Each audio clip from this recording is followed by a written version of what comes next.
दादा तुम्हाला मी उदाहरण देतो. मोबाईल सगळीकडे झाले बरं भाऊ, मोबाईल सगळीकडे झाले. एखादा माणूस तिकडून बोलत असेल, तिकडून इकडं, तो माणूस लांब आहे, परगावला आहे, आणि आपल्या समोर एक माणूस आहे.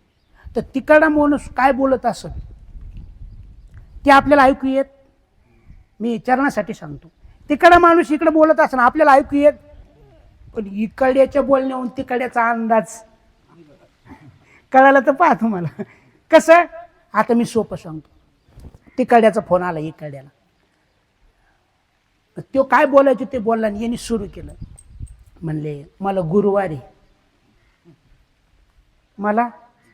माझं पोट खराब आहे, मला बाहेरचं खायचं सांगितलं नाही आणि मी काशी करून आलोय.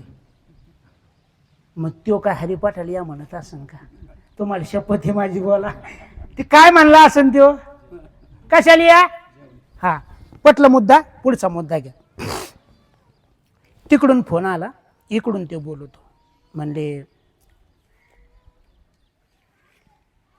डिसेंबरला ऊस जाणार आहे, डिसेंबरला टोळ्या येणार आहे, ऊस जाणार आहे, माझा नंबर उशिरा आहे, जानेवारीत ठेवत नाही, जानेवारीत ठेवत, माळकरी माणूस आहे, खोटं बोलत.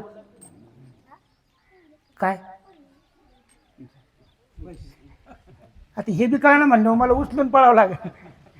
काय म्हणला तो, डिसेंबर मध्ये ऊस जाणार आहे, जानेवारीत ठेवत, माळकरी माणूस खोटं बोलत, 1 रुपया सुद्धा तुमचं ठेवणार याच सगळं.